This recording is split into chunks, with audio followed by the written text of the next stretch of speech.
everybody, and welcome to the Inspired Disorder podcast. My name is Ray Taylor, and tonight I am joined by... I'm Derek Helmer. I'm Justin King. And the Inspired Disorder podcast is a weekly art/geek culture podcast. We discuss topics ranging from tech to art to movies to video games and everything in between. We broadcast live, like tonight, Wednesday nights at 11:30 p.m. Pacific Standard Time. You can find that feed at inspireddisorder.com/live. You can also chat with us there. And then you can find the edited version of this podcast at inspireddisorder.com/podcast or on your iTunes marketplace feed by Saturdays.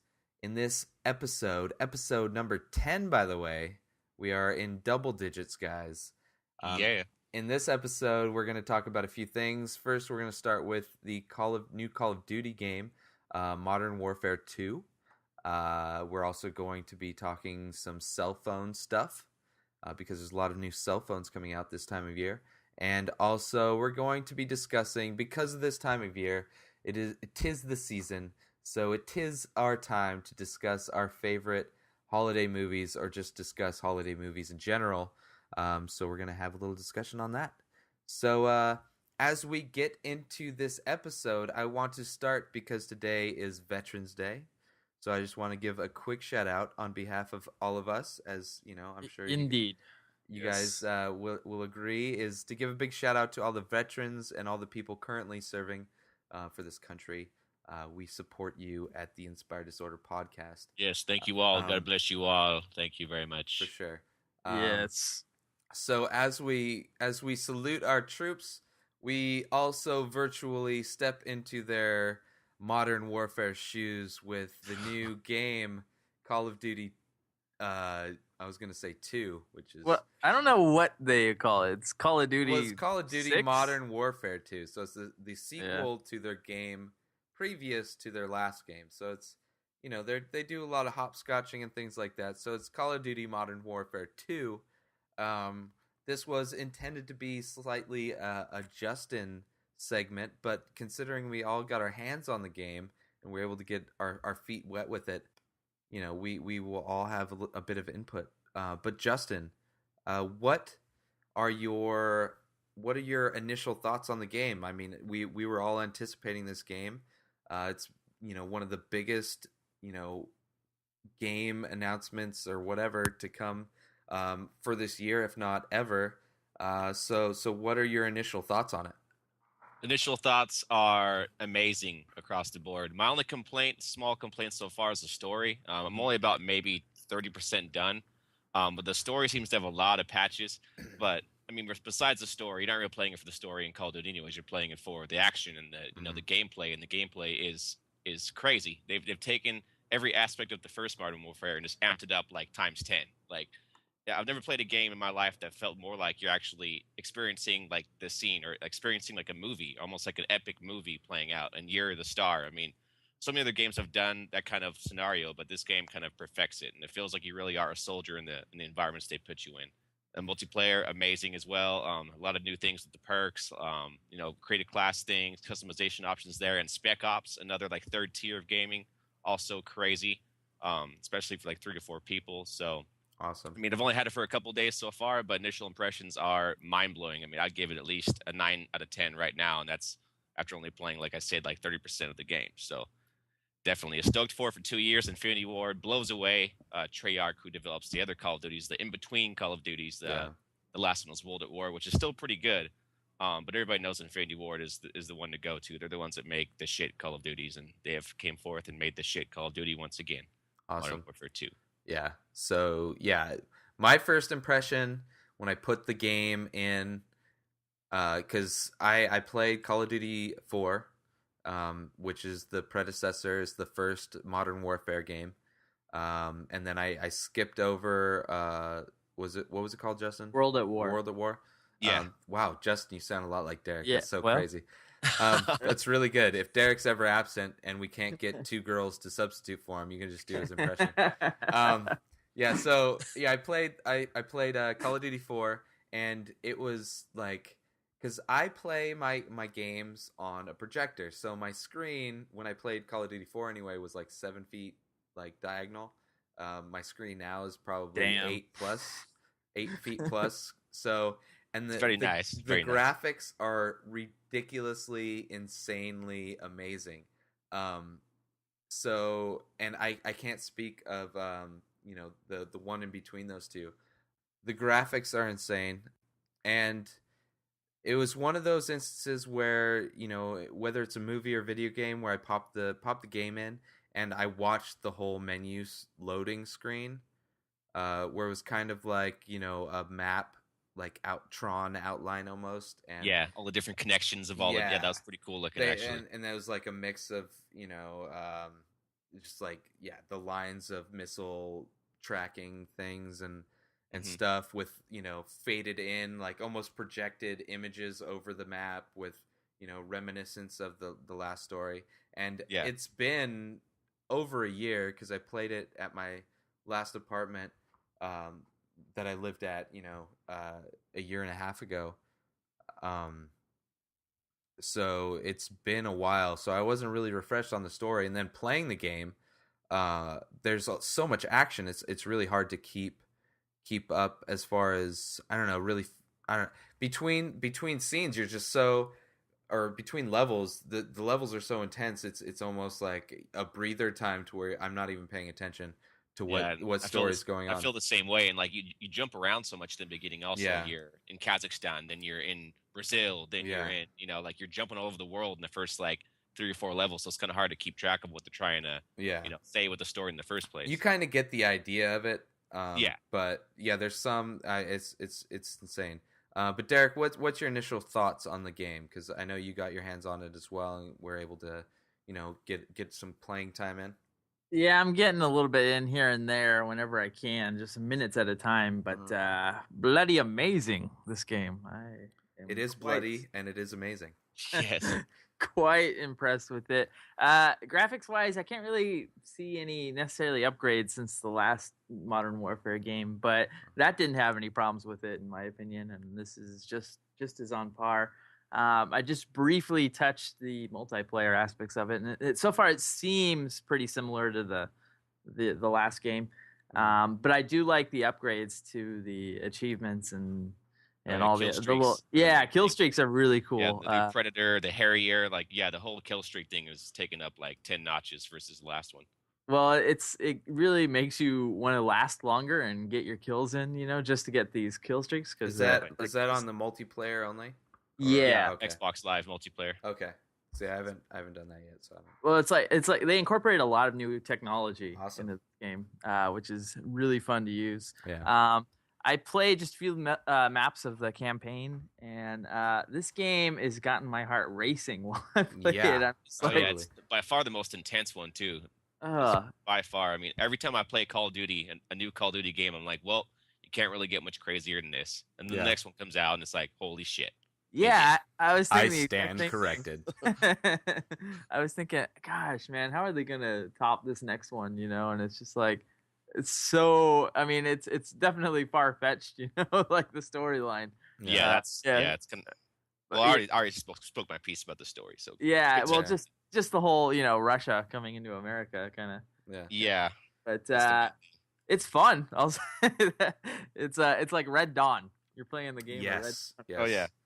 Which I actually think is the name of one of the levels, like Wolverines, so. Yeah. Yeah. So the way we were to get the game is kind of basic as far as my standards and Derek's standards, but Justin kind of went the extra mile to get this game.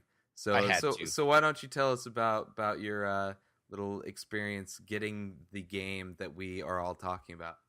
Well, I went to the local Walmart, actually. There is a 24-hour Walmart next to where I live. It's up in a Grossmont Center to anybody in the San Diego area. You know where that is. But I got there around like 10:15 thinking that I might see a line forming, but I wasn't sure. I showed up with the electronics section, and sure enough, there was a line of about maybe 20 people. Some taking the camping chairs and whatnot, and just seats from anywhere and posting them up. Stuff they didn't even pay for. It was pretty hilarious. Well, yeah, right around maybe 11:30, 11:45, the line got pretty big. It was stretching throughout a whole section of the Walmart and wrapping around the corner. I was estimating around maybe 300 people there. And Um, just to kind of give people a visual, this line was not. Most lines are outside of a store, but this one was exactly. actually Is the inside the store, yeah, in the going electronics sneaking department, through the sports section of Walmart and going into electronics, and basically. it's like on the top floor, right? Yeah, top floor to the right there. Yeah, Yeah. Wow, your Walmart is 2 It's stories. a two. There's yeah, a lot of them actually in the malls. dude, Because a it's lot of the crazy. malls are 2 stories.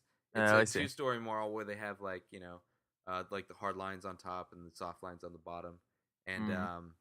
yeah, the electronics store is usually like upstairs and far back, so you have to walk really far to get there. So it was inside the store, not outside the store, but inside the store, and like lines wrapping around the top Oh yeah, story of multiple people Walmart. using unbought merchandise from various sections in the store to Nice. their advantage. Yeah. Well, that's It was cool. I uh, mean, at least you're not like outside a GameStop where you're just like completely, left to your own elements. oh yeah, employees were walking by and seeing it. They didn't care, so whatever. But Yeah. Yeah. funny part came around 11:55 when they separated Xbox and PS3 gamers, where PS3 had 20 people from that point on, and the Xbox line still stretched to the back of the building and wrapped around. So Sounds like a it shows how many concentration people. camp. Yeah, it was pretty strange, and they all made us walk the same way after that too. So everybody got kind of mixed up. The lines kind of crossed each other. It was ridiculous how they kind of corralled us to get the game, but Yeah. worked out. I got my copy, got the hardened edition with the steel case and everything. I had to go big. So Nice. That's cool. That's nice. I haven't even seen that in stores or anything. So pretty nice. I It's an all steel case. It kind of it has a cool kind of like sheen to it where it kind of glows in certain areas when you hold it up to light. Yeah. It comes with a little art book and like behind the scenes stuff. It's not too crazy, but what's cool about it though is it gives you a download coupon inside to where you can download the original Call of Duty, the first ever Call of Duty for the PC. Now that That's is cool. mastered in widescreen HD, which I haven't tried out yet because I've been busy with the campaign. But that Yeah, was the well, kicker for me to buy the hardened edition. I was a big fan of the first Call of Duty game. Exactly, so was I. So Yeah, that was fun. As for me, I never heard of the first Call of Duty game, but I came around at the fourth one, and it was awesome. Man, I yeah. was sold. Well, up until now, that was the best one. So. Yeah.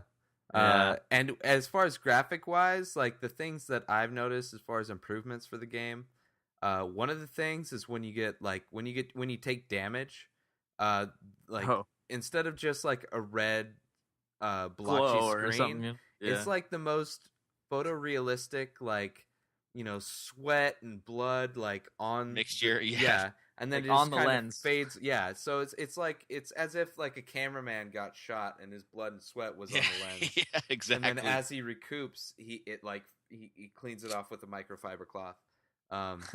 Except for there's no like hand motion over the lens, but that was amazing. And then just the way the characters, I don't remember them acting this way in Call of Duty 4. They may have acted it in the last one, but when they get shot, like if it's not a fatal shot, they just kind of like if it's in the shoulder, they fall to that side and then they kind of get up and keep going, or they'll fall to the ground and kind of crawl, and even like they'll be crawling and they'll pull out their sidearm and start shooting you.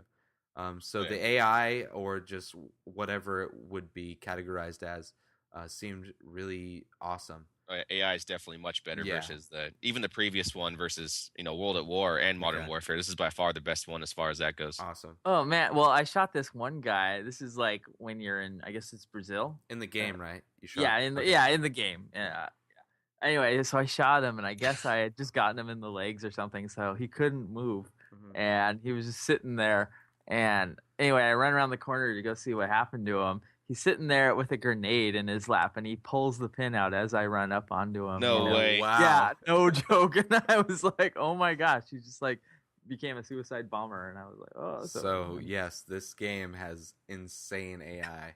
yeah. Oh, yeah, and player detail also is a huge step up. I mean, the environments, like Yeah. like Derek said, it's not like too much crazier. The particle effects are definitely crazier, but Oh, Yeah. I yeah. think they mostly focused this one on like more realistic like motions of the AI. Well, they better. do. They do that too, but then like also with explosions, like you were mentioning before when I was playing it, that like when there's explosions, it like the Oh, yeah, it's explosion like you a see, shockwave. Yeah, yeah, you see a it like shockwave distorts the Yeah, picture to where yeah. it like morphs the picture, like you can see the like it's not just fragments of things flying.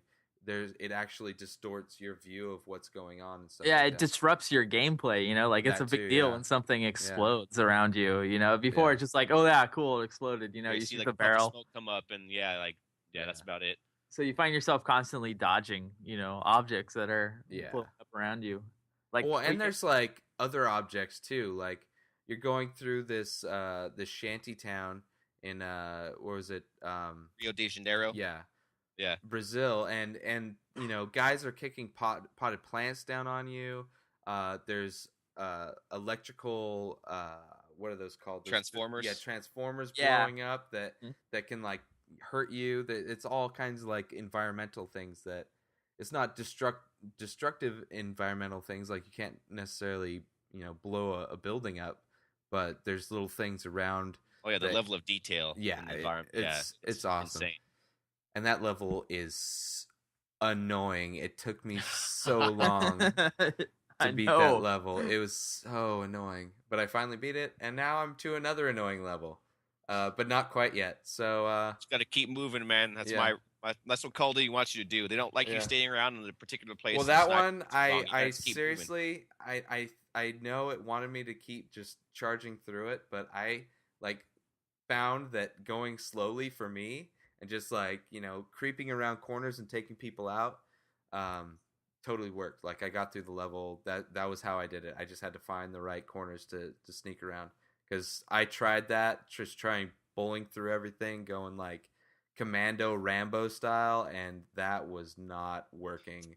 I was getting killed like You nothing. prefer the thorough sniper techniques. Jesus, I guess that's just my style, I guess. But No, I'm kind of with you. I'm kind of I'm not a camper, I don't just sit there and wait for something to happen, but I'm just taking cover, and I Yeah. try to see my surroundings. yeah, I And then, move. I'm not just staying there. Yeah. But I move, and I'm just trying to find the best way to flank them.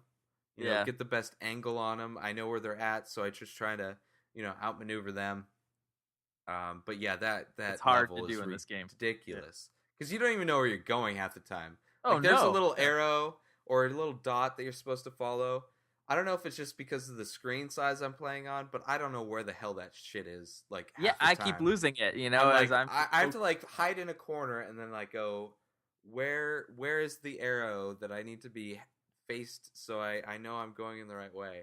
Yeah, I'm definitely noticing that to be an issue as well, and I don't remember having that problem on the last game. Yeah. So I don't know if they redesigned the arrow. I have to go back and look, but I don't it's know. yeah, I'm constantly lost. It's like, where the heck direction am I Yeah. supposed to go? Well, I think that's mostly because these levels seem a lot bigger, in my opinion. Yeah, versus, yeah, they are. Modern Warfare 1. So Yeah. you kind of get lost in them because there's like a lot of experiences I've had so far where there's multiple routes to take Yeah. to one objective. There's a lot of alleys and nooks and crannies. That Exactly, which is unlike Modern Warfare 1 completely. So Yeah. awesomeness. Awesome. It's awesome. Buy it now. Yes. And call your friends and tell them. And if you do, you might be calling them on a new cell phone. The segues, they just never disappoint us. I spend hours working on these segues. I'm like, how am I going to relate Call of Duty Modern Warfare 2 with the new cell phone technology that's out there? Because this is the new modern cell phone warfare technology 2. Oh my god. Yeah, so anyway, there's been a lot of new cell phones coming out, like the new Droid and the new I forgot HTC Hero and the Hero, the Aris just came out. But anyway, before we get into all that stuff, as we tend to do, or at least as I make us do by gunpoint through virtual barrels, I generally want us to give our backgrounds on things before we move into what's current, and then just kind of move into what we kind of predict for the future, because I think we have some kind of psychic abilities somewhere. maybe not within us, but maybe we can buy a Ouija board and they'll tell us. So anyway, Derek, let's start with you. Yes, just as a sir. random, draw of a hat. Okay. What's your background with the wireless technology, whether it be pagers or cell phones? Well, I never owned a pager. I had access to one for a few weeks when I was on vacation, and that was before When you cell were a phones. drug dealer? I was, yeah. I went to Sweet. I went had to Columbia. access to one when my My employer asked Connect me to take wanted Columbia. me to be.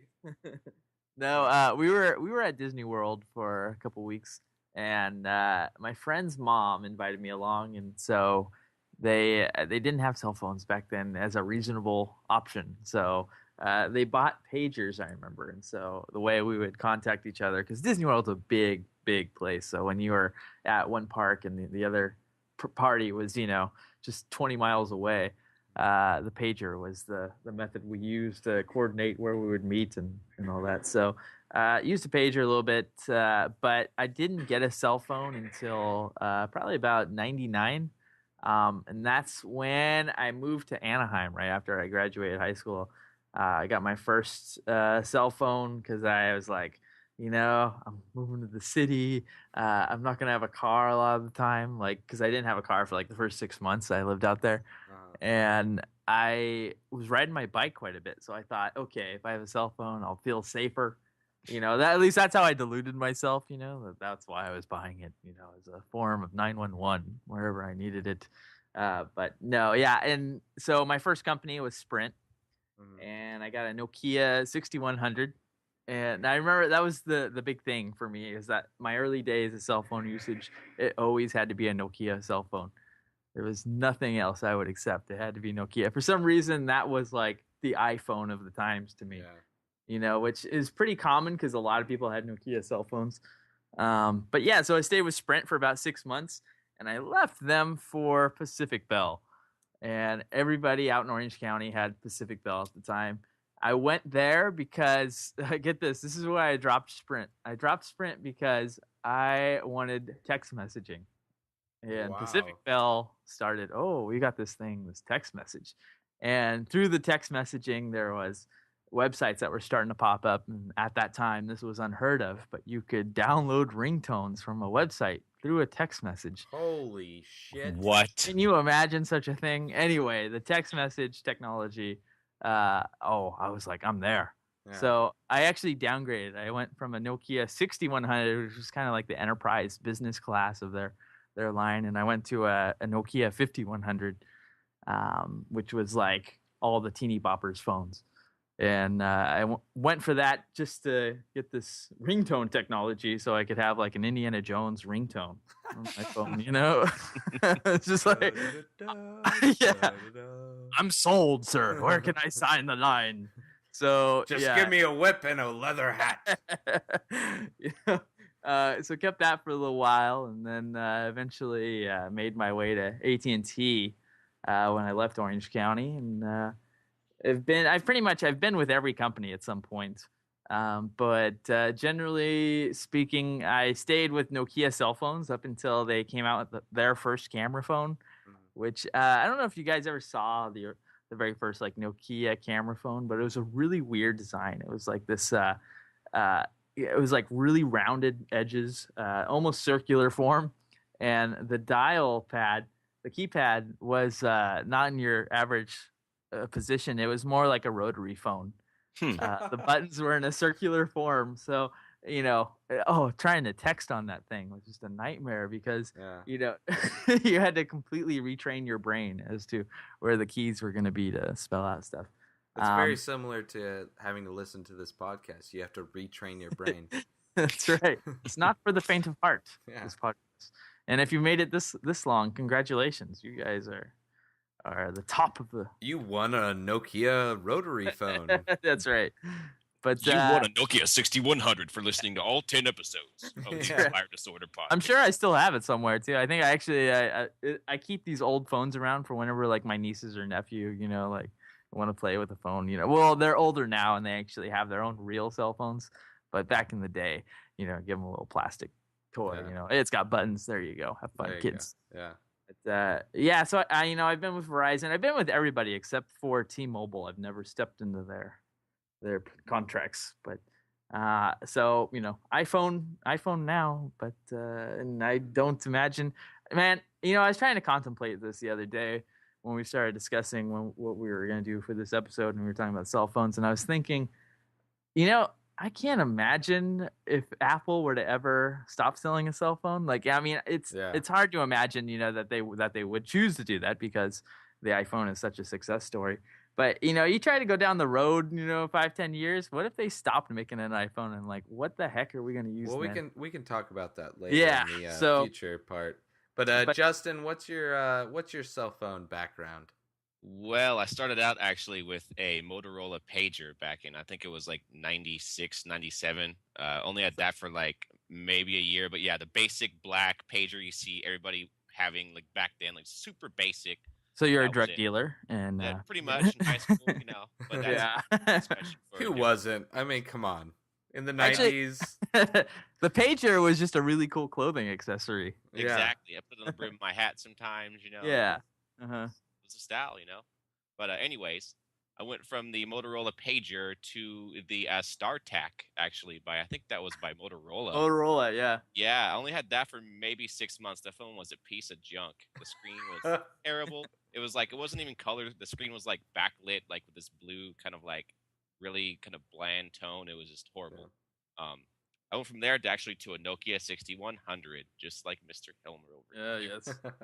Had that for, I don't know, maybe a couple years. From there, I went always Sprint. By the way, I've never changed providers until I went to the iPhone with AT&T. I was always on Sprint throughout all the. I went from the 6100 to a small little Nokia flip phone. The model number there I can't remember. But I went from there actually to the iPhone. So that was a huge leap as far as what I could do. I mean, before I didn't have the option to. Well, need I say more? It's a flip phone to the freaking iPhone. So I should really say anything else more than that. Huge leap, and that was just May of I think last year. Is when I got my. Are you saying, Justin, that you've only had 3 phones? I've only had 3 phones in my entire life. And one pager. He had a And pager too. Yeah. That's insane. Yeah, that's probably like the most modest like wireless history I've ever For such a tech geek, My flip phone by Sprint I had for quite a while. I think it was like 3 years old before I got rid of it. Such restraint. Well, I guess I'll move into mine since Justin's done. Justin's already gone through it. Yeah, texture and stuff back then. So I mean, I don't know. Like, it wasn't really a big deal for me to have a keyboard and like the whole tone thing. I didn't really care. But then the iPhone came out and it was like, holy shit! It's like, wow, I can do so much, and now I can do so much more. All right, so I start off with a pager, but I didn't get my pager till after I graduated, which was '99. And it was by that time pagers were small, really small. Yeah. And I think it was Motorola, but I don't really remember. Like a lot of these, I don't really remember the make or model. But I remember getting my first pager because I got my first job at the movie theater. So I was like, I had to get a pager so my girlfriend can get a hold of me, and I will hit up the payphone. The crazy thing with the pager is like you hit up payphones more than anybody ever hits up payphones ever today. Like that was the payphone nirvana at the time. So yeah, I got the pager, and then I moved in with a friend of Derek and mine, and Justin knows her as well, Rochelle. And she's like, I have a cell phone, so if you want to get a home phone, that bill's on you, or you can get a cell phone. So I was like, crap, I guess I'll just get a cell phone. And so I went to the local Costco, which was located across the street from the theater I was still working at. And they had I think it was AT&T at the time, rep. And I'm pretty sure anyway, it was either AT&T or Sprint, but I'm pretty sure it was AT&T. And it was a Nokia phone, I remember, but it was really small. And it had just a monochrome screen. I would say black and white, but I'm pretty sure it was like green and black. And I don't think texting was like invented around the time where I had that, because I had never texted with it. And I remember receiving a few texts, but I didn't know how to respond to the people that were texting me, because it was like once in a blue moon. So I had that one until I moved out to San Diego in '02, and the screen basically looked like somebody dipped it in water, which I swear I didn't do. But it just got screwed up, which I guess was a common thing with that phone, I hope. But because I bought it at Costco, and Costco had the awesome, amazing return plan that it used to have for things like that, I returned it, and it was a flip phone kind of, but the screen was always visible. So like the part that flipped up was over the keyboard. It was over the keyboard, and then there was a big hole above it. I don't know if that explains it correctly, but and it was color display, and it had like minimal internet connectivity. And I had that one until something happened. It broke again, and I returned it again. And then I got my first like smartphone, I guess you could say. It was a PDA flip phone. It was the clamshell phone, and it had a color display. It's probably like a like a 2.5-inch screen, tall, and then underneath the screen on the bottom half, above the keyboard, was a little stylus pad, and it came with a stylus, but it was small, so it was like the size of a razor, but like thick, like 3 razors thick. Razor the phone, not the shaving utensil. RAZR. Yeah. So, and then that, like, to do like in your calendar and things like that, or to do notations, you do gestures with the stylus on the stylus pad for different words. So it was similar to writing the word, but it was different. So I almost learned to write a different language with that. Was it Palm? Yeah, it was Palm. Yeah, it was a Palm one. And that was expensive. It was like $300 phone. It was graffiti. Graffiti, that's what they called it. That was their writing stuff. Yeah, oh my gosh, yeah. So it was like you were kind of writing letters, but it was their own version of it. Oh, man. Yeah, those were the days, man. Yeah, so I had that, and then I had that for a while, and then all of a sudden the latch that held the back of that on, the battery of that, like broke, totally like busted out at work, and the battery would not, like there was no way to keep the battery in, so I returned it again and got the Palm Trio. I think it was a 600, the 600. So it was the big Palm, and it had the antenna nub still, and that was my phone before I got the iPhone. So I had switched, I think, when I went to my first smartphone with that flip Palm phone. That's when I switched to Sprint, and there was an awesome deal. Basically, my deal was like $35 a month for like 300 minutes, which I don't really talk that much, and it was unlimited text, unlimited internet, unlimited everything, and that carried over to the next 2 phones I had. So it was like I paid $35 for like unlimited text, because they didn't have a separate plan for that. It was like over their network or whatever. And then internet was free, which when I finally got to the Pre, I could almost get full websites and stuff like that. So it was super cheap. So it was a big like pay jump to go from that to the iPhone. But I was starting to have huge problems with my Trio. Like it would just crash like anytime I would open the calendar or anything like that. So when the iPhone, when I heard the iPhone was coming out, and I wasn't a big Mac user or anything like that at the time at all. Like I actually hated Apple products and like iPods and stuff like that. Yeah, I did.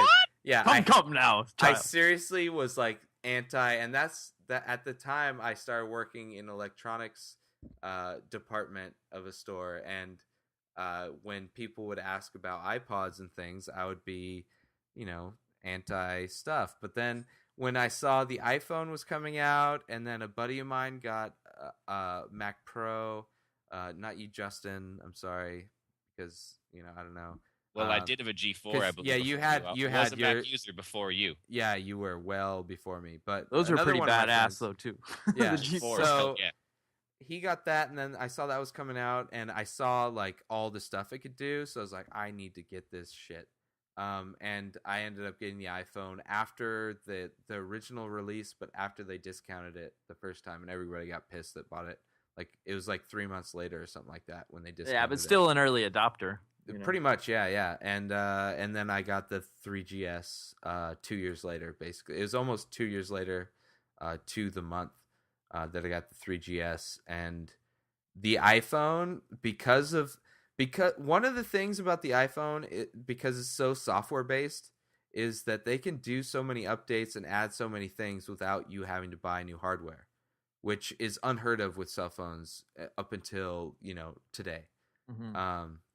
Well, it makes you excited, like it feels like you're getting a new phone, exactly. Whenever they release an update, like, oh, it can do this now and all that, so you get all excited, you start playing with it like nonstop again. And it's free updates too. So, it's amazing. But, now we're moving into a millennium of, many more smartphones. There's, Apple has their smartphones, there's the BlackBerry, and then Google has their Android operating system. Which is really taking off right now. I mean, they started with the G1, then it was the MyTouch, and now it's spreading out to a lot of different carriers and a lot of different phones. And two of the big releases of this past week or so is the Droid and HTC's Eris. So what do you guys know about what experience or reviews have you heard about these new phones? Because I know these are the first legitimate entries for an Android phone. Right. The Droid, I'm really curious. I'm trying to get my hands on one of them just to see exactly if it's up to snuff pretty much. Like I just saw the other day at the Sprint store the HTC Hero, and I was really let down by it. I thought, because I was like hearing that this was pretty good, like Android. The Hero is the predecessor to the Eris, right? Mm-hmm. So the Hero is a backwards movement. Yeah, like what network is the Eris like gonna They're be? both Verizon. Okay, I see. Well, yeah, because like there's and they both came out the exact same day, so they both came out like a day or two ago. Because they do have an HTC Hero on Sprint, but I think there's two different versions of the Hero. Okay. And so this one, this was up to like a few days ago. This was like the flagship item on Sprint's network, and so I was checking it out, and it's just really sluggish. Really? I don't know. Like I'm really interested in the Android operating system. Like I do think that has a lot of potential.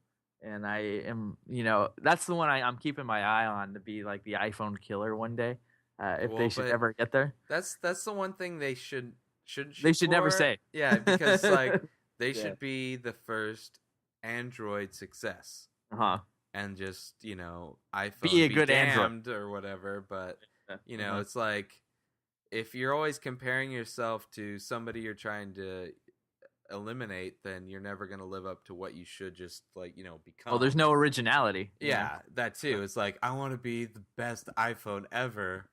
But Apple does such a good job with the iPhone. It's because it's their product, duh. Yeah. But anyway, it's one of the things that the Droid has. One, it's bigger screen, right?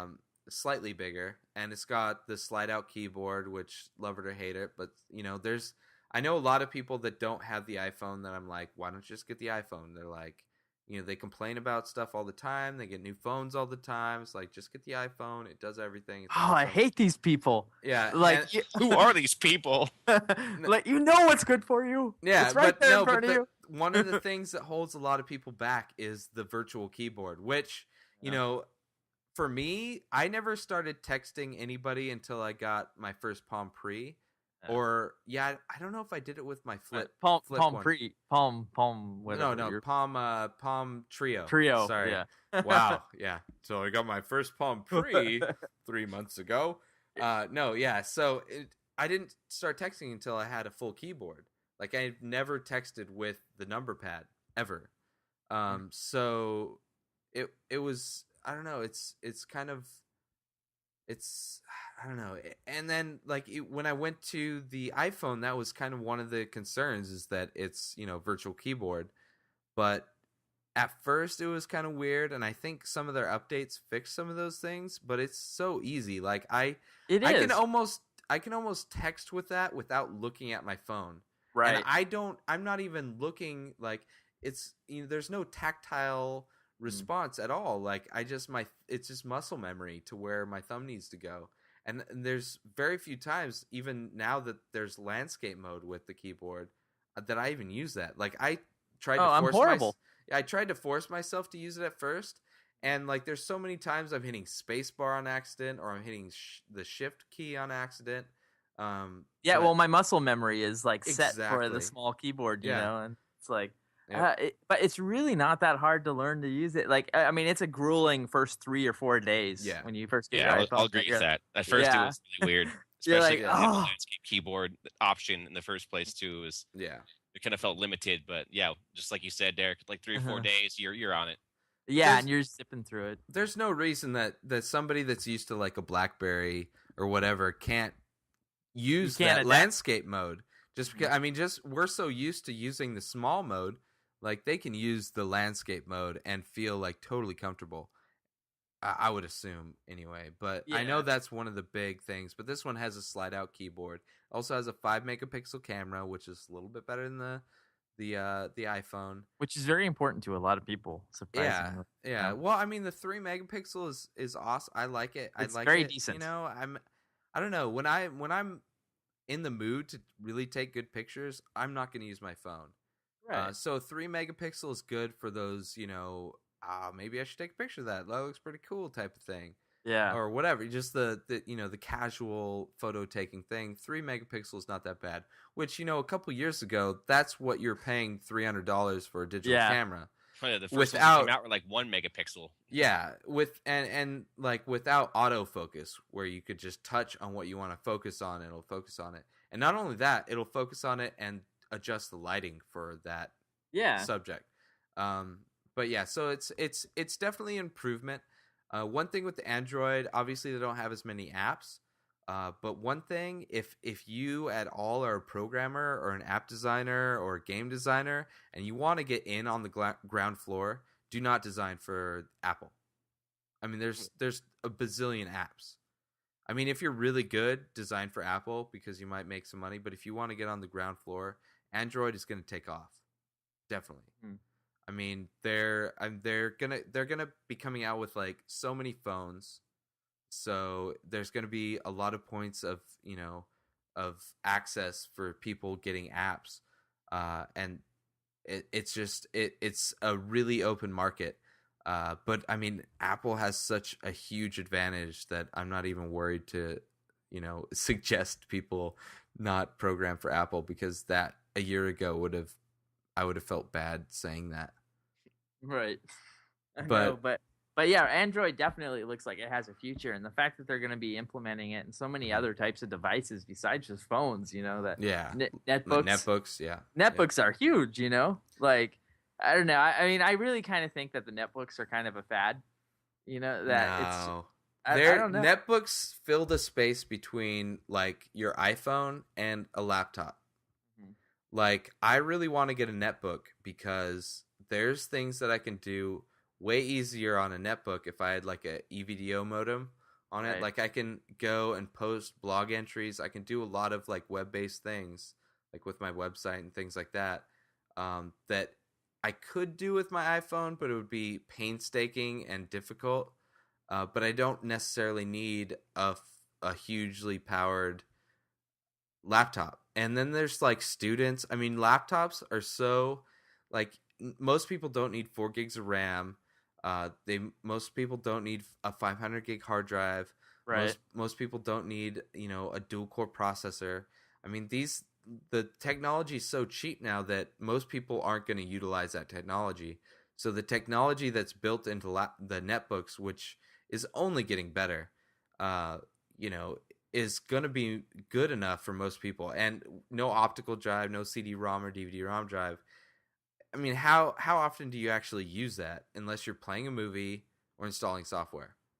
Well, up to a year ago, I used to use the optical drive, nonstop. But yeah, really, ever since I actually got my MacBook, I found that I'm just not really using it. I mean, hard drives are super cheap. Mm-hmm.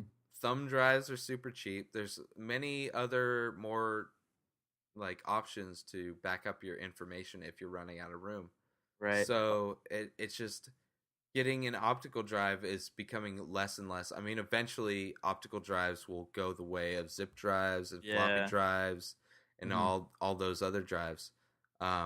True that. So I think netbooks fill a gap to where if you need something bigger than your phone but smaller and more portable and easier, plus the battery life is crazy on netbooks now, or is going to be a lot easier to be crazier. Well, I'm really hoping that that Apple tablet will fill my void, for that, because I agree with what you mean. That there are times that like a laptop is too much and the iPhone is just not enough. So I'm really hoping that the tablet can take care of that. My only concern is like typing, like because that's the real thing, is if I just want to type something really quick. That's that's what we were talking about before. It's like people are concerned about typing on the iPhone. Yeah. I mean, you move from a full-size keyboard to a phone. It's not quite as fast, but I mean, you get used to it. So typing on a smaller keyboard, you'd get used to it. The whole thing is like I don't want to type with my thumbs, which I kind of fear, is maybe gonna be the case with the tablet. Like I'm sure there's a full-size keyboard, but it's like that's the real kicker for me is like I need to use all my digits when I'm typing. But I don't know. Yeah, Android, it's definitely got a bright future in front of it, and I know they have e-readers coming out with Android-based operating systems. So probably, I haven't heard anything about that, but yeah, I would assume so. What does the Kindle use for its OS? Is that like its own That's separate it's a proprietary. I think it's like it's a Linux-based type. You're right about that. Yeah, it's but it's totally locked. It's based on Linux, but it's a very proprietary Amazon thing.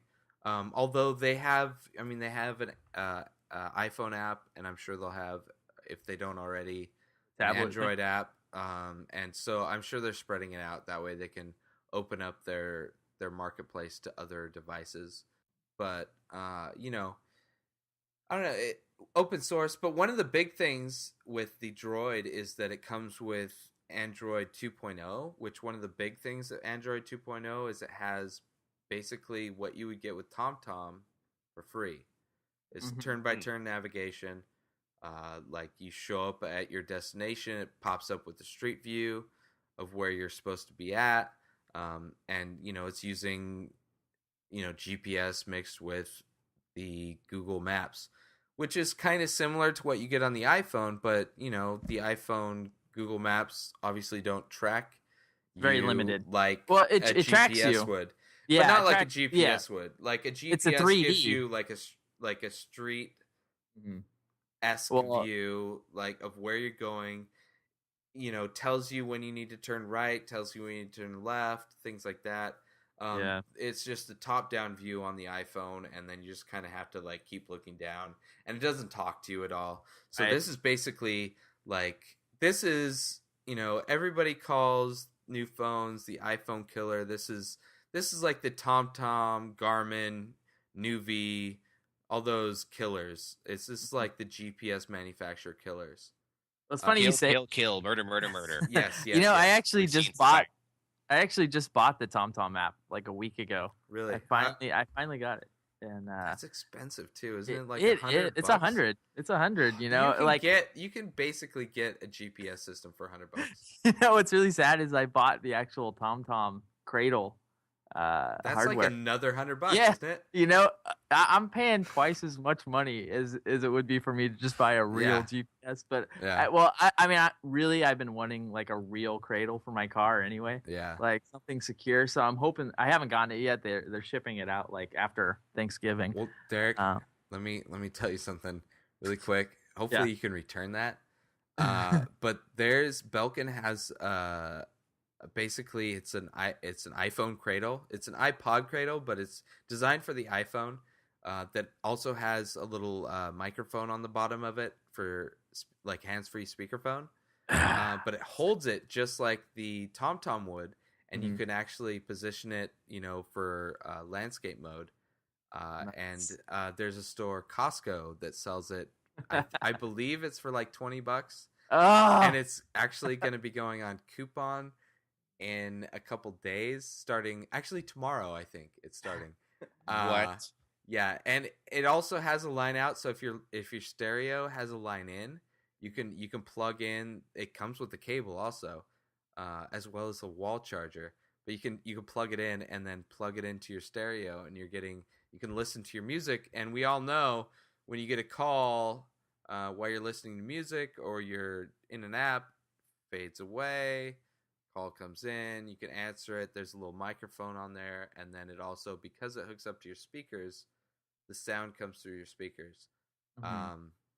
So I don't know. You might want to check that out. I don't know. I think I spent $130 or 120, whatever this thing costs.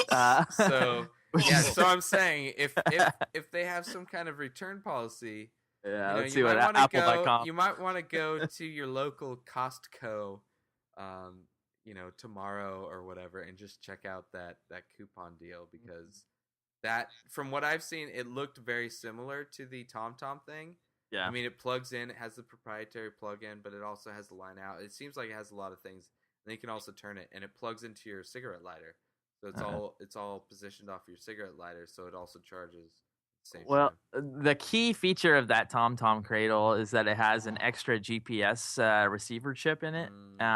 And so, normally the GPS is great on the iPhone, but I noticed that when I started using the TomTom app, it's constantly like weak signal, searching for GPS coordinates, and it's like it's getting confused quite a bit. And I really think that this is just a big ploy of TomTom to push, to make you buy it. And the only reason I bought the TomTom app is because I'd already bought the Cradle. Like, I was sold when I saw the keynote when they introduced the TomTom thing. I was like, because that's what I always thought that Google Maps would be, and I was just disappointed by that. It never turned into that Street View. I hate to tell you one more bad thing in news. I think wait, Justin. What's up? Oh, I thought you were trying to talk and like you just weren't coming through. Oh, no, just in my mic there. Sorry about that. It's all good. Yeah, but I really don't want to say another thing to crush your spirits, Derek. But there, along with all this stuff with the new 2.0 Android thing, Google actually submitted their turn-by-turn application to Apple. Blast you, Google! I mean, chances are Apple won't let it go through. I mean, they didn't let Google Voice go through. Yeah. But, if it does go through, then that's going to be a free version of my $200. Yeah. So, I mean, I don't want to crush your spirits, but I guess I just did. I will say this, that if I didn't have the TomTom app last week when I had to drive out to Santa Monica, I missed the show last week. I had to go out. You would have been on the last episode. Right. Inspired Disorder. So thank you, TomTom, for taking our third taking me away.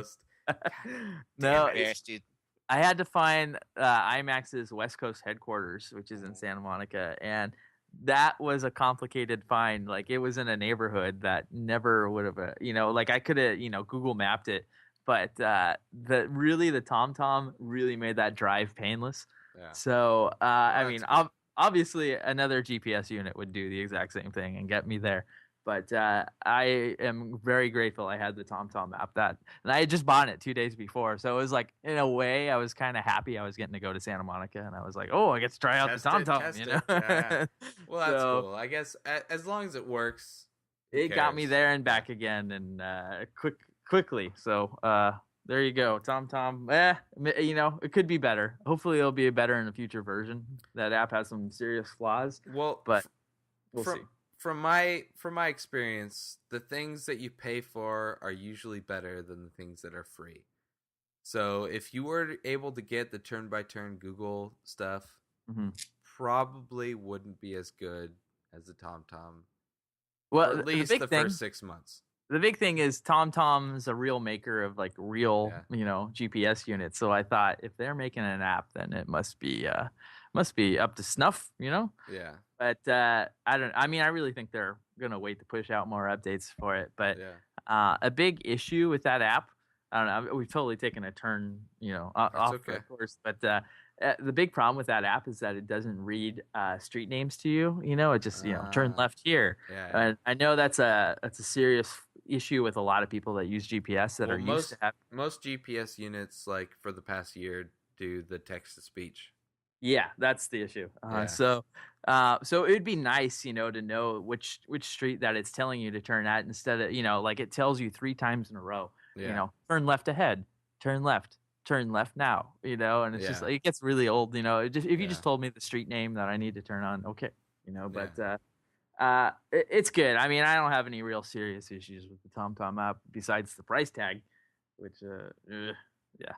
But yeah, I don't know. It's cool. I don't know. We'll see how it turns out. But I will still definitely be picking up the Google, the Google version of this. And well, if it even gets released. Yeah, I don't know. I mean, I think it may get released with all the Google Voice hoopla that's been going on. Well, Google Voice still isn't available through iTunes, so.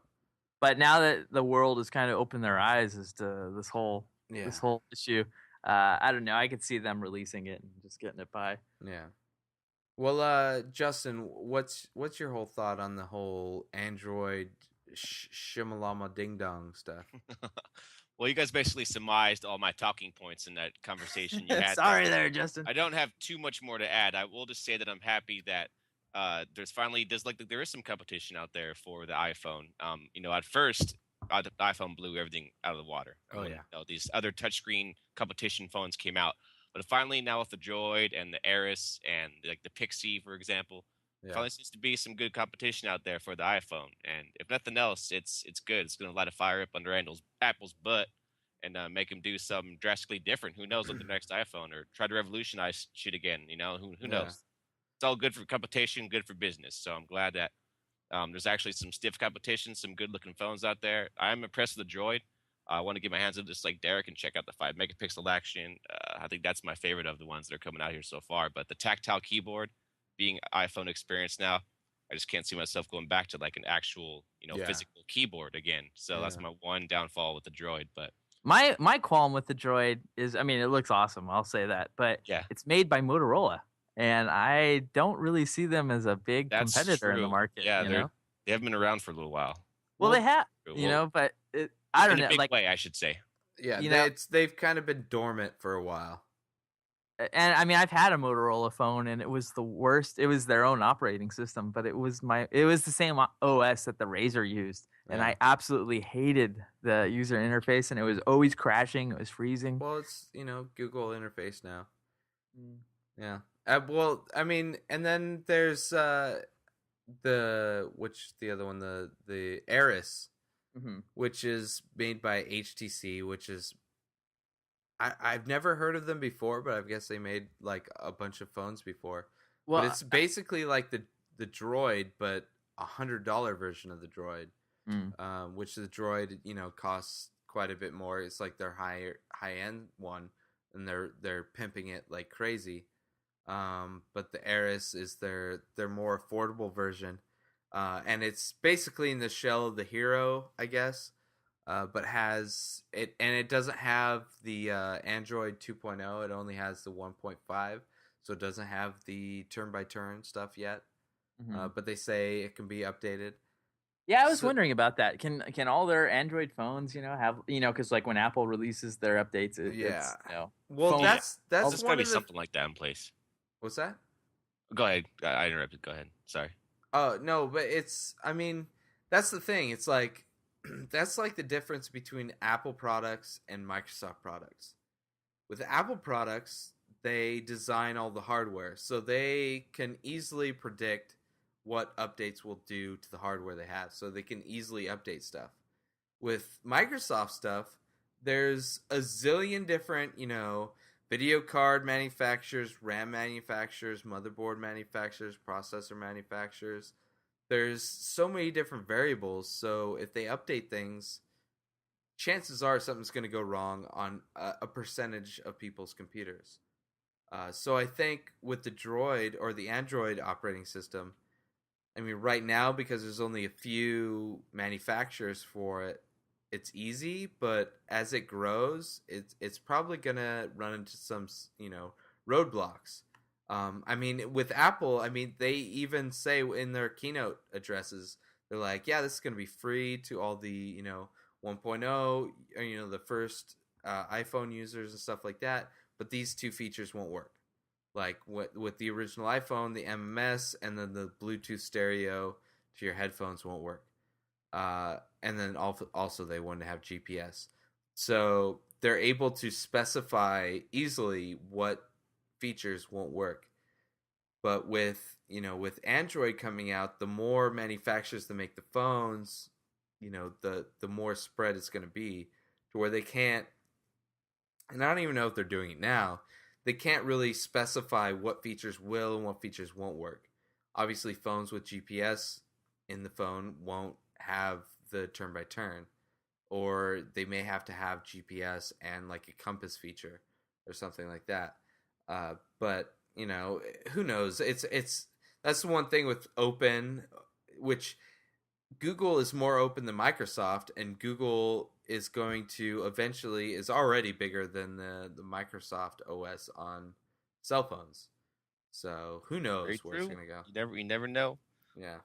But the fact that there's competition out there finally it's a good thing. But I still see Oh, the yeah. iPhone as Hell being yeah. the victor in the long run, but because of their app store and how renowned it is, Yeah. and the apps you have, the selection you have on the app store is bar none the best out of everything so far. So it's going to be a while before HTC and et cetera have app stores that are comparable to what Apple's doing right now. So Yeah. Well. Hey, Okay.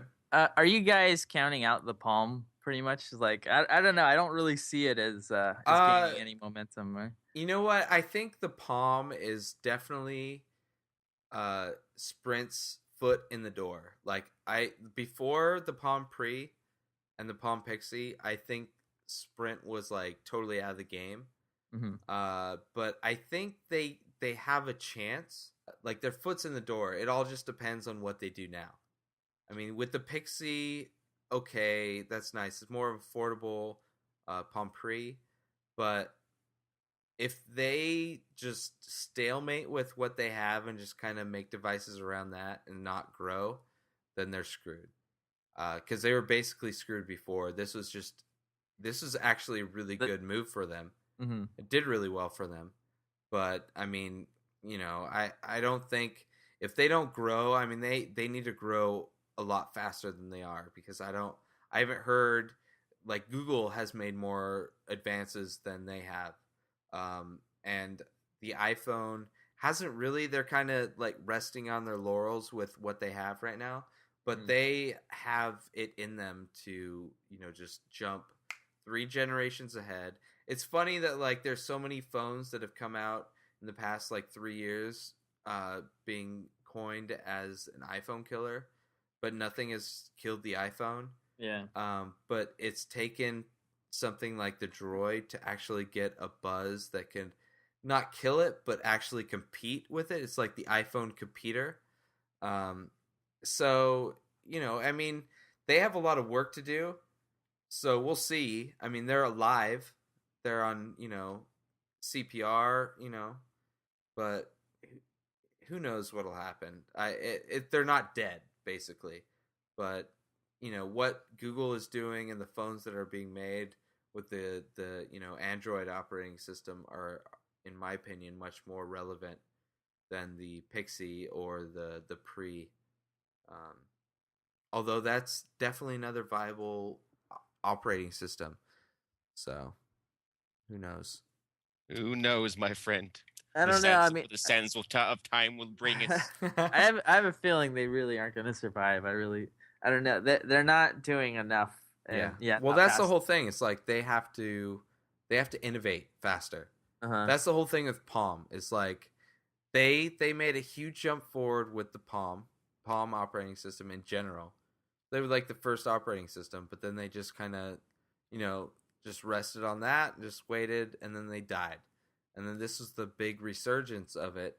So they just need to realize that the technology in phones right now is moving so fast that they can't just rest on it.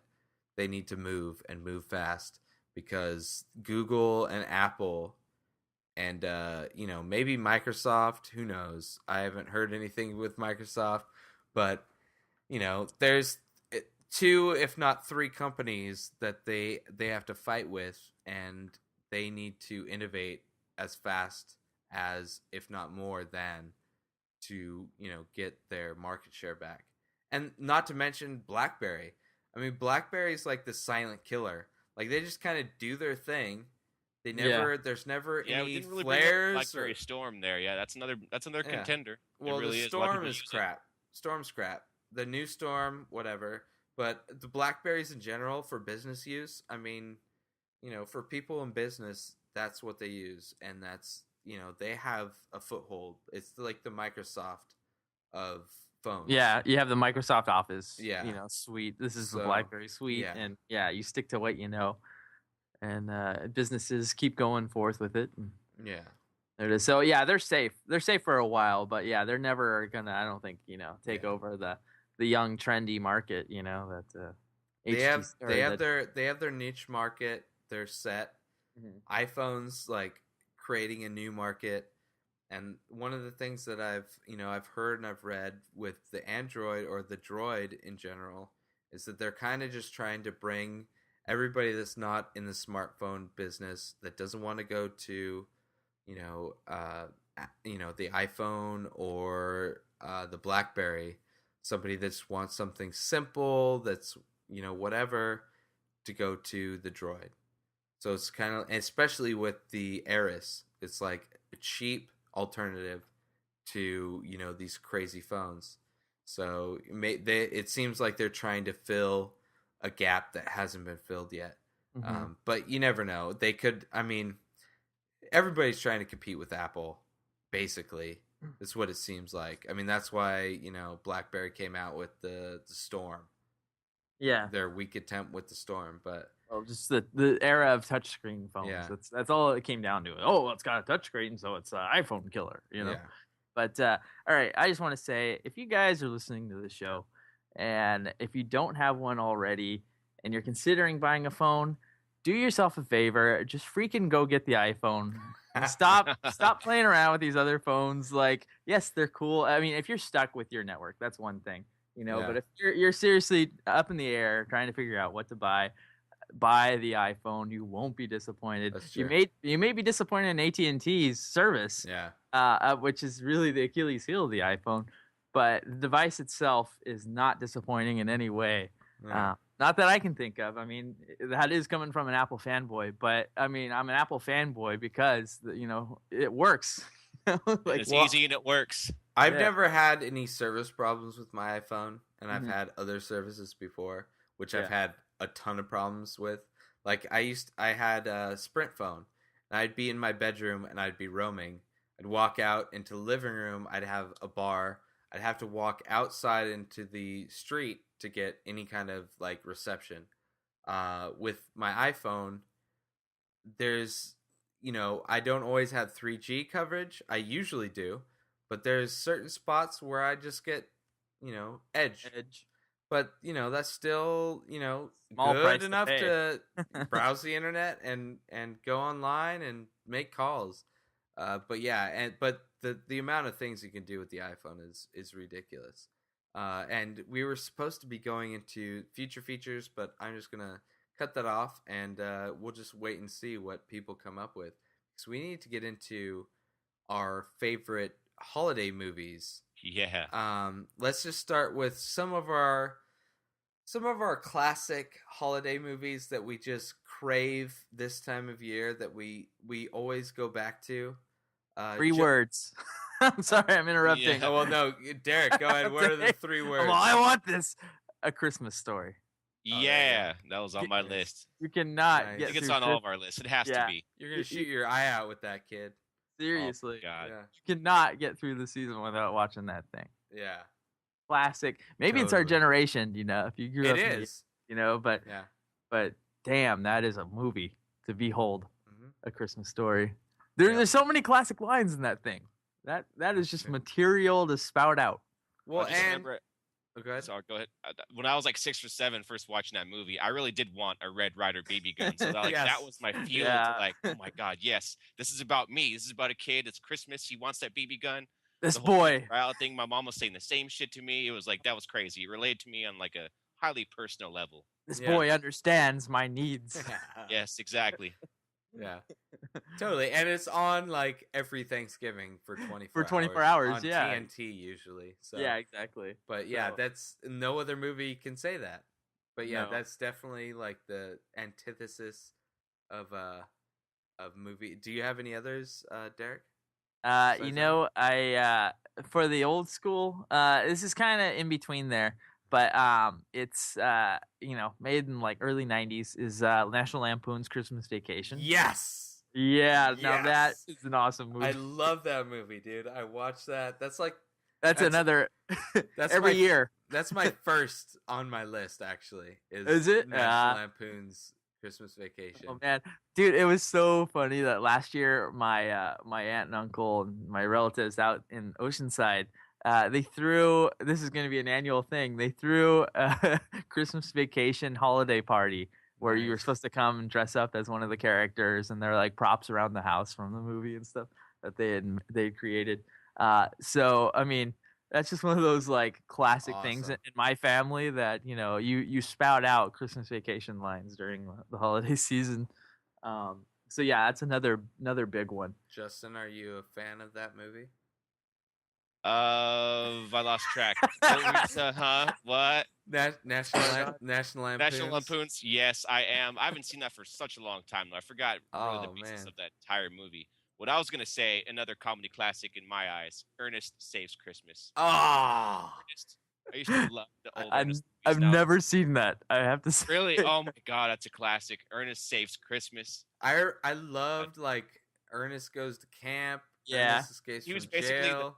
Ernest Goes was to basically the jail. first Larry the Cable Guy, is what he was. Oh, like, yeah, Cable Guy uh-huh. totally The- ripped off Ernest. the best cable guy. Mhm. He Oh, yeah. never even dealt with cable. He sold like Ace Hardware or something Yeah. like that. Yeah, Mean totally. Burn. Know what I mean, Burn? Yeah, Bird.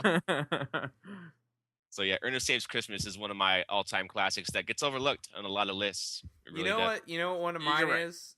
What? Let me just throw it out there since we're just mixing them up. The Santa Claus. That's actually really good. I love that movie, man. And, you know, Frickin' Jennifer would be Allen. a fan of you saying that. Jennifer Well, Townsend. there is we a go. fan. Studio 20. Let's give some props to Yeah. the Santa Claus. That's The Santa Claus trilogy. I think her whole family. well. watched I like the this. first one. I Yeah, don't the know first about one, The second. That's where I kind two, of draw but- the line. At, Yeah. Osobuco, you know, when he's trying to take his kid to go have some Christmas I dinner. forgot about that part. Dude, I love that movie so much. That's so awesome. And then of course the epic A Charlie Brown's Christmas. Oh yes. How did I leave that one out? Oh my god, I forgot all about that one. That's why we're Terrible. all here, Somebody should Justin. kill me right now. Well, my doors are locked. I hope so. One you of know, the they best can't get in. soundtracks too is in that Yeah. movie. All time, one of the best soundtracks to any Well, Christmas true. movie. Yeah. It just makes me cry, man. Stop it. Dude, I have those. I don't know if I have them ripped yet, but I have them on DVD, and it's like epic. Like the whole Charlie Brown holiday series, like Pumpkin Patch, the Thanksgiving one with the toast and stuff, and the Christmas one. Mhm. But the Christmas one is epic. Like that's That- one yeah, that that one. stands out beyond everything. Like with the tree that he gets, that's like a frail piece of twigness. Awesome. One that I've been watching for the last 10 years and only for the last 10 years is the one everybody knows, you know, It's a Wonderful Life. Yes, I didn't yes. watch that till I was about almost, 20 years old. Yeah. And for some reason, I just introduced myself to it one day and freaking, I love that movie. So that's another one that I don't go a single Christmas year without watching. Yeah. It's a Wonderful Life. Well, there's another one that's a movie that actually has that playing in the background. And I'm just gonna give you a clue to the movie. It's basically a child. He goes and shaves and puts on some aftershave and goes, Oh my god. Oh my ears. yeah. Oh god. Home Yeah. Alone, man. That's like most people don't even think of that as a Christmas or holiday movie, Oh, but so is. but it is. Yeah. Yeah, It that's is. it. Took It really is. all of them to take place in the holiday Yeah. season, and that was so like the slapstick comedy brought back to the late 80s, early 90s. Gosh, do you remember what such an epic movie that was when that was released? Totally, man. I mean, that's the whole reason Macaulay Culkin went crazy. His contraptions he made were just amazing. They inspired me. They were like the basics of my gadget, beginnings. I haven't for gadgets. Yeah, stop hanging the paint cans above the staircase, Justin. Jesus, man. I haven't watched that thing. I haven't watched it in 15 years. I don't think. It's been a long time since I've seen Home Alone. Seriously, I love to this time of year. Like my best part this time of year is buying the movies that I used to watch as a kid. Them. Yeah, and that's so awesome. It stands up definitely. Yeah. Yeah. So Home Alone is definitely, and A Christmas Story you already mentioned. Justin, what are some of yours, man? Well, one that hasn't been mentioned yet that definitely should be on the list. Nightmare Before Christmas. Yes, definitely is a classic. I was gonna put that, but it's like shown in that kind of like dark light. And yeah, amazing. Everybody knows that movie already. Yeah, but definitely deserves to be on the list of classics. Yeah, totally. For sure. Indeed, sir. Yes. Well spoken. And that okay. I have one more. One that you don't really associate with Christmas, but it is a Christmas movie. Is a newer one, Love Actually. Oh, that was it.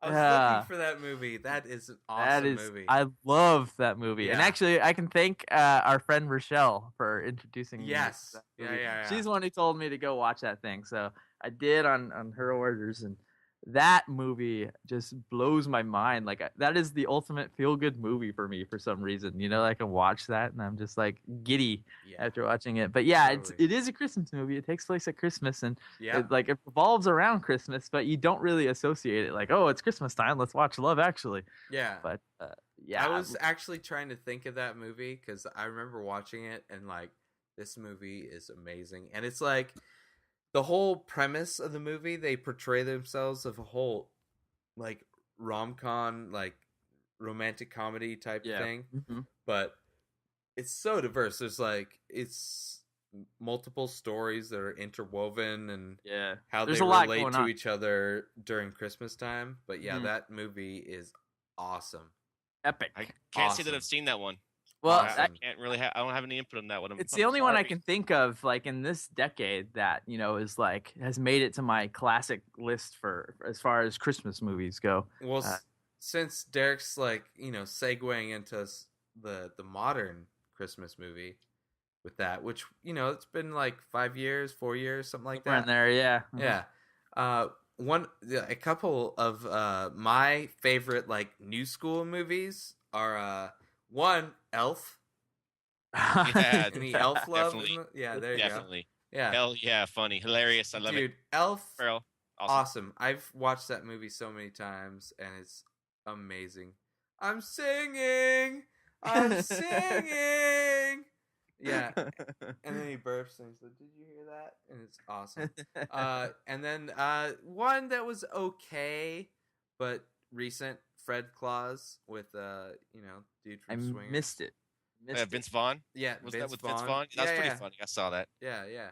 It's pretty good. It's okay. I mean, it's like a poor man's Elf, I guess you could say. Yeah. It's not the same storyline or anything like that, but it's similar humor. But yeah, Elf. I got one for you. All right, bring it. Bad Santa. Billy Bob. Oh!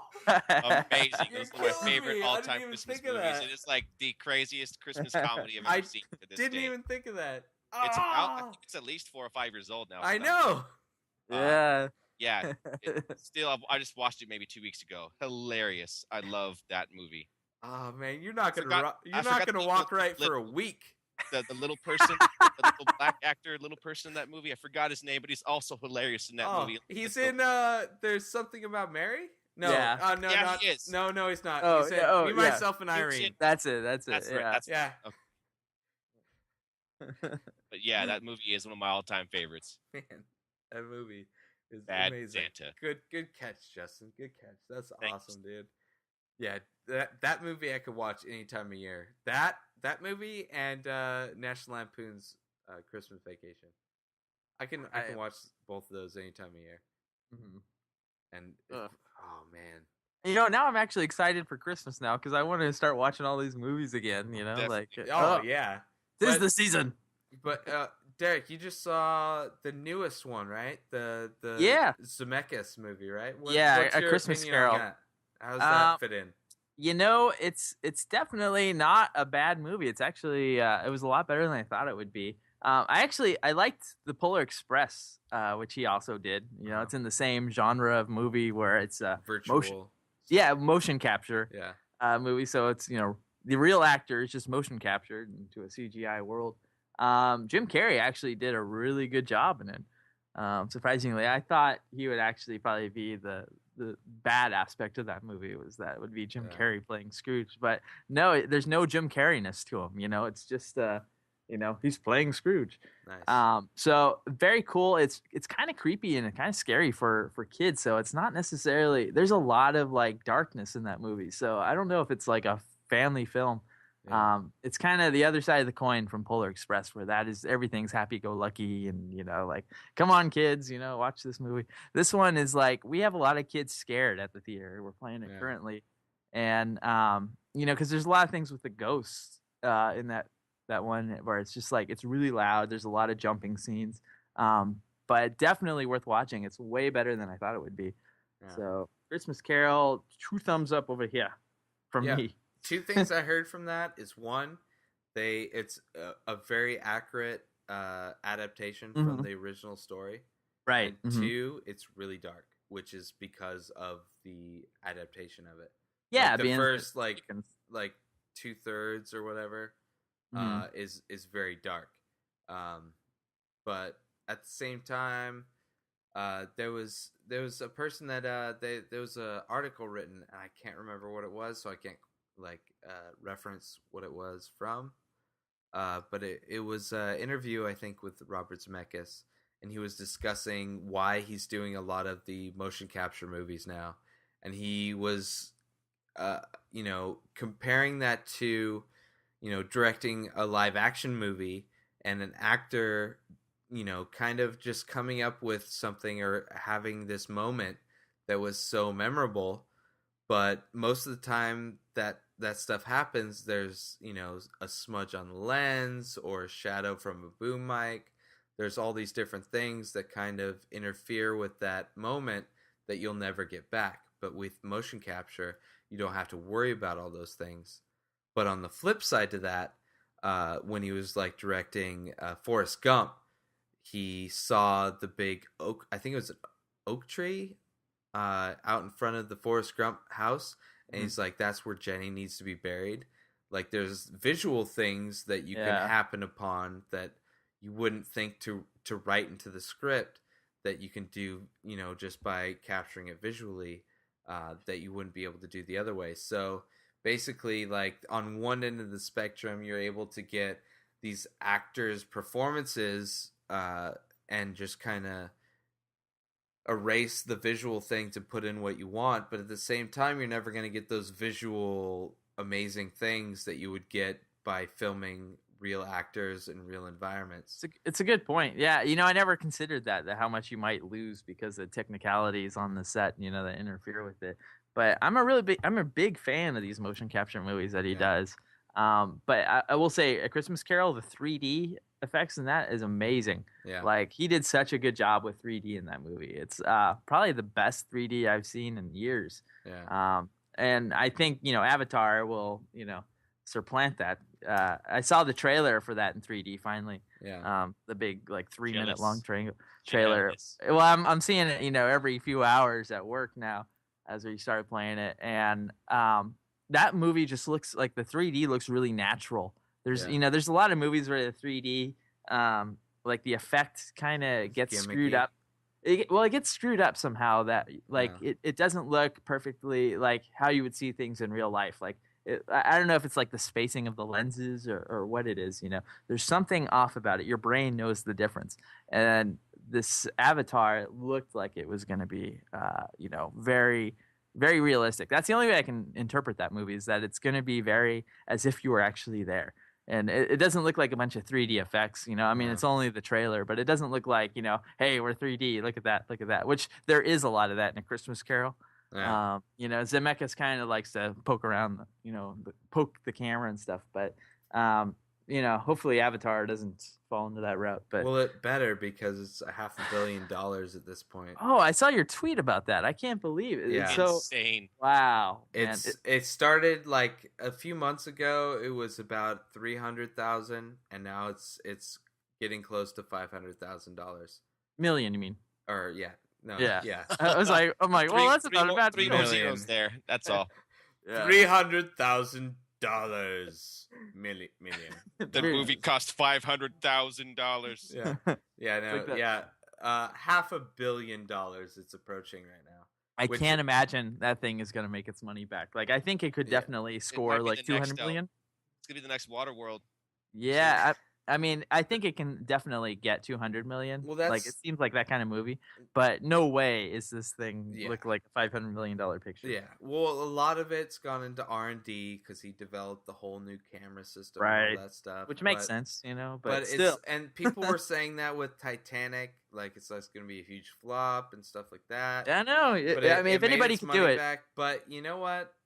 This movie, I like Titanic seemed more interesting than this movie does to me.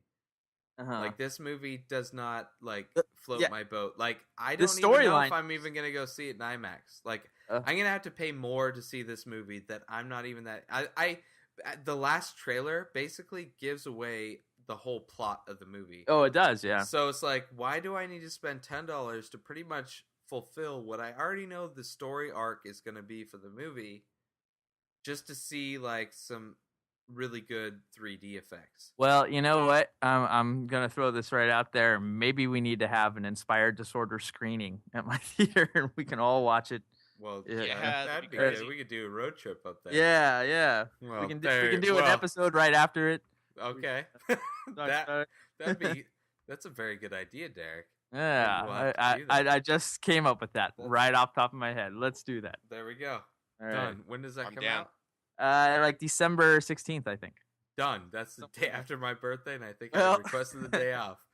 So I think so. Somewhere in that range. Justin will drive me up there hungover. Mhm.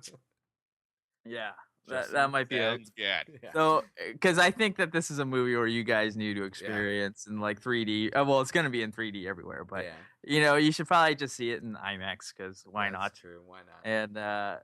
And yeah. So if you're on the fence about whether you should go pay to see this, well, Go just see it for well, free. yeah, exactly. We'll watch it. So, just to bring it back to our original Yeah, discussion, really. let's just compare old versus new school as far as our holiday movies.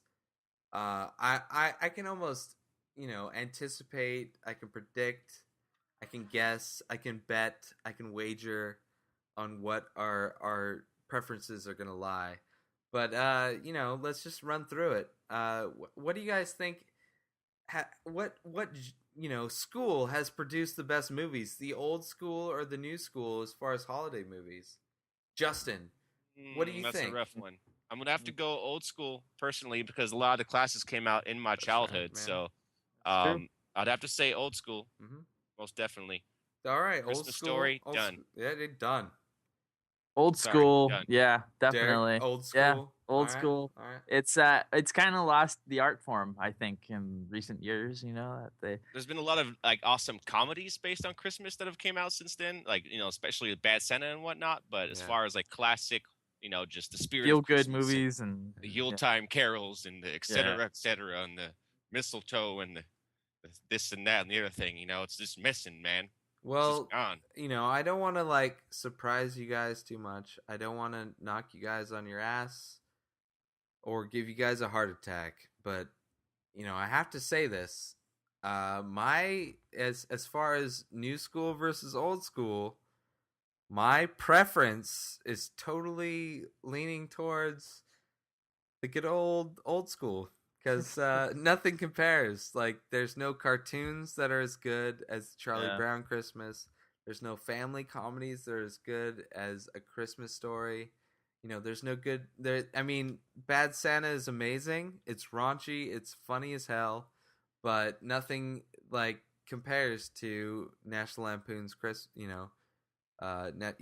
Christmas vacation. Mhm. It's just like nothing. I don't know. It may just be because we're from a different generation. Maybe That we're could not be. the kids growing up. Maybe we haven't seen what they're into. But I actually feel sad for these kids growing up right now.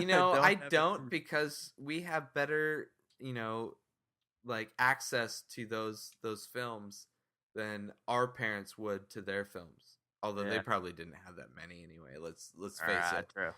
People rolling around with dinosaurs and shit like that. They didn't have many films. So so it's an old school around the clock. We got it down. It's by For sure. disorder style.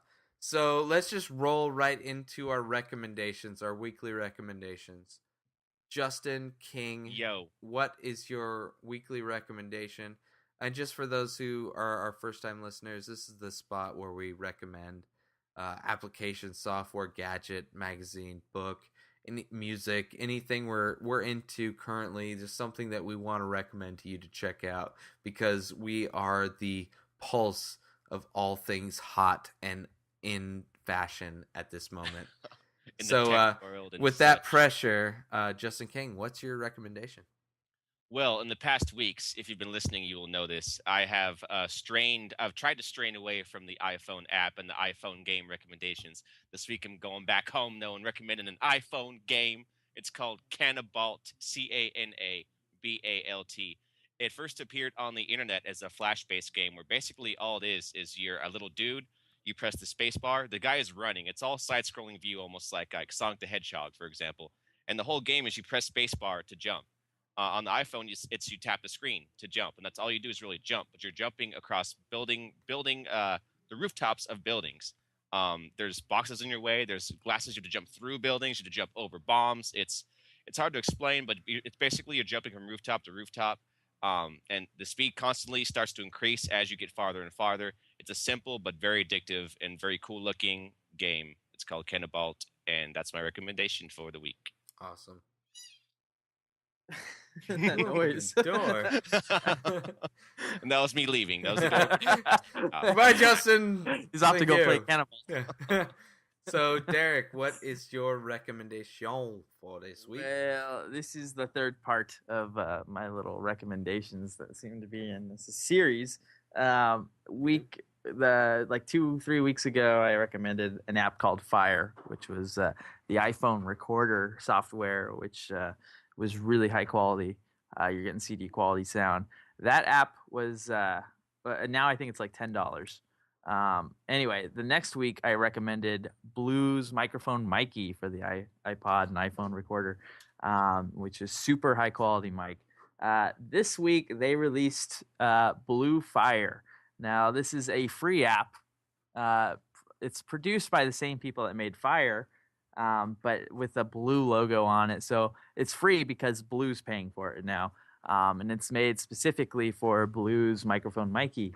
And it's pretty much almost entirely all the same features as the paid app is.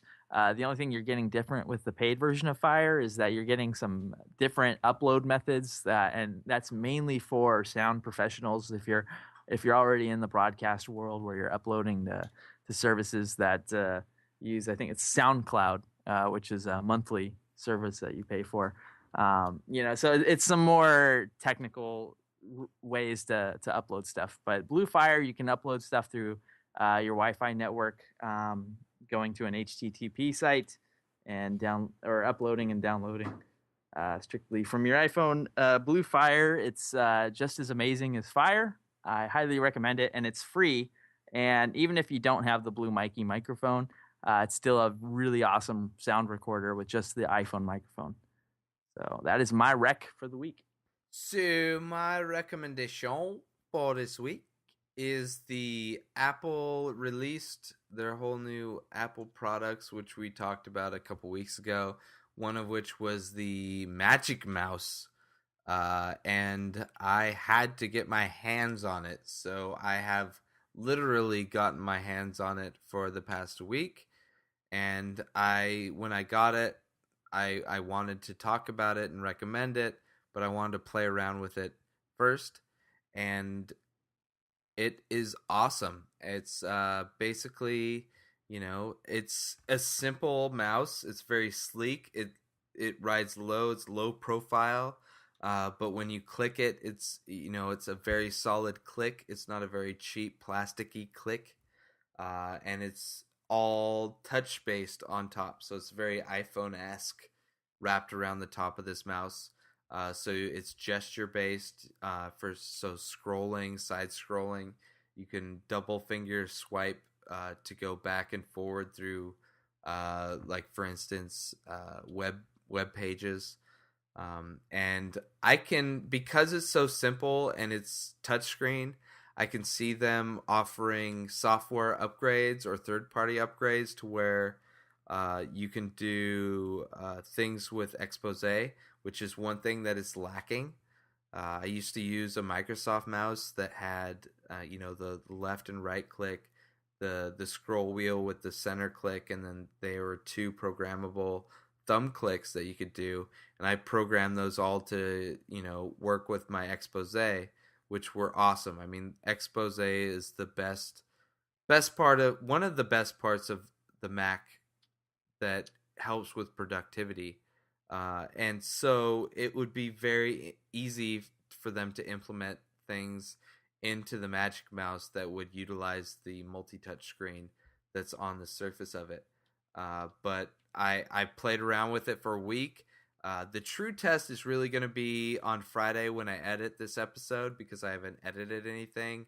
And when I edit, I tend to be very active with the mouse and things like that.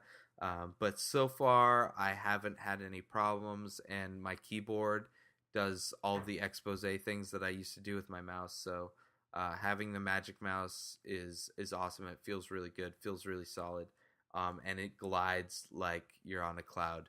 I'm so jealous. Yeah. And then another thing, I mean, I know it costs like $69, $70 on the Apple Store. And Amazon for some reason is selling it for like $120 now, which I bought mine through Amazon for like $69. So I don't know why it's so expensive there, but just go to the Apple Store, because I have no idea why they bumped up the prices. But there's like, I think I paid around that for my Microsoft mouse. Like a really good mouse, you're going to be spending a decent amount of money at least 50 or so. Yeah. So, and this one's like super simple, but because multi-touch screen, it's very much like the iPhone. With the iPhone, it was very simplified at first, but then they added and added and added, because you can add more to this software wise. Yeah. I mean, you don't need to add any hardware to it. And it's just super slick. I mean, at first it seemed it was sticky. But once you get used to it, it glides like crazy. So I'm sure as it gets dirtier, it glides better. So besides the expose feature, are there any downsides to it? Like, is there anything you dislike? No, like clicking, left clicking, right clicking, everything looks good, works good. It actually tracks and glides better than my Microsoft mouse. So far, I haven't had any parts where it got hung up or anything like that. Even cleaning it, there's only like 2 little rails. Like, I'm sure if you go to pictures of the bottom of it, there's 2 little dark rails on each side, and that's what actually glides on your surface. So cleaning it, all you have to do is wipe those rails off, and you're good to go. I haven't used it on like a clear surface, so I don't know if it works on like glass or anything like that. But it's super smooth. I had to adjust the speed. I moved the scrolling speed up really high and the tracking speed up really high, because it was moving slow, because I'm running dual monitor, and I'm used to scrolling really fast through stuff, I guess. But I mean, so far, for the most part, other than expose, but the expose stuff, I can do that on my keyboard as well. So I just have to get used to the keyboard. Does it feel heavy? Like, it looks heavy for some reason to me when I see this thing. It does. Like, lifting it up, it feels heavy, because it feels like it feels solid. Yeah, I guess that would be the thing. But like sliding it over the tape, like my desk, is lighter than it felt with the Microsoft mouse. And the Microsoft mouse is like completely plastic. For some reason, I picture it as like the weight of an iPhone or something, like. Yeah, it's probably like iPhone first generation, so it's heavier than the 3G. But just the way it glides over the desk and stuff like that, it's smooth. So Well, it's not disruptive at all. one of these days I will pick up that Yeah. thing, but I'll wait a little bit because 70 is a little steep for me right now. But definitely that should be on the horizon. It's a wait if you don't want to pay the money, but as soon as when they release, or a third party releases applications to where you can customize the multi-touch on it, then it's a must. Like, if once you can start programming, like doing custom multi-touch stuff on this, it's gonna open it up like crazy. Well, it's just gonna be the iPhone of mice. Exactly. Because yeah, that's what I'm waiting for personally, is the updates. And there's the no updates, the price to go down. There's no Mighty Mouse rubber ball. There's no old school mouse rubber ball on the bottom. It's clean, simple, awesome, but totally expandable. So if you got the money, totally go for it. If not, keep your eye out for it. With the new Apple Magic Mouse. So anyway, let's wrap up this episode, guys. And we'll start that, as we always do, by introducing or letting everybody know how we can find you online or find more of your work online. Derek Helmer, where can we find more of your work on the internet? Well, first you can visit my blog at derekhelmer.com, DerekHelmer.com. And you can follow me on Twitter at twitter.com/DerekHelmer, spelled the exact same way. And you can also see me on Studio 20, which I've done with our guests that we've had, Jennifer Townsend. That's over at blueeyedgirl.com, girl spelled GERL. So there's where I be on the internets. Awesome. Justin, where can we find you on the internets? On the internets, you can find me at jkdesigns.squarespace.com. That is my blog and portfolio. You can also follow me on Twitter. I am twitter.com/JustinKing1. That is a capital J, capital K, and the number 1. You can also find me at facebook.com/JustinKing1. Also the number 1 and no capitals there. That is me on the internet. Awesome. And you can find me on twitter.com/Ray Taylor. You can also find the site Inspired Disorder site updates at twitter.com/Inspired Disorder.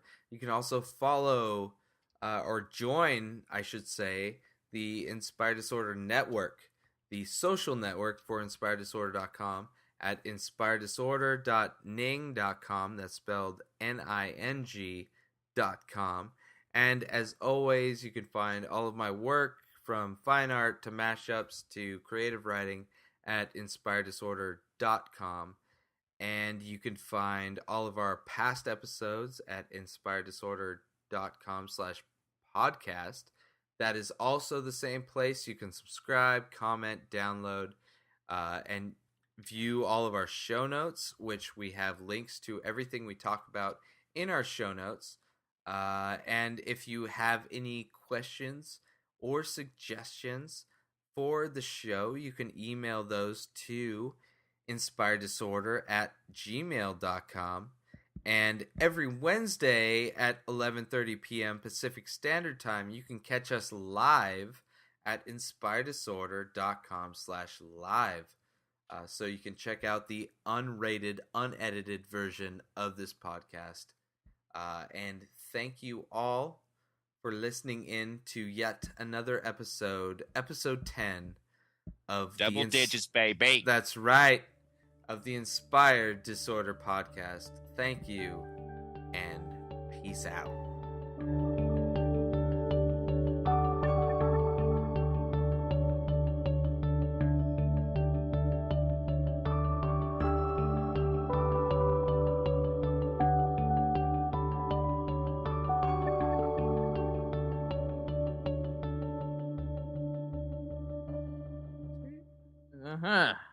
Awkward silence. There's always that moment right after, like, are we still recording? I really wanted to fart right now, but I couldn't stop.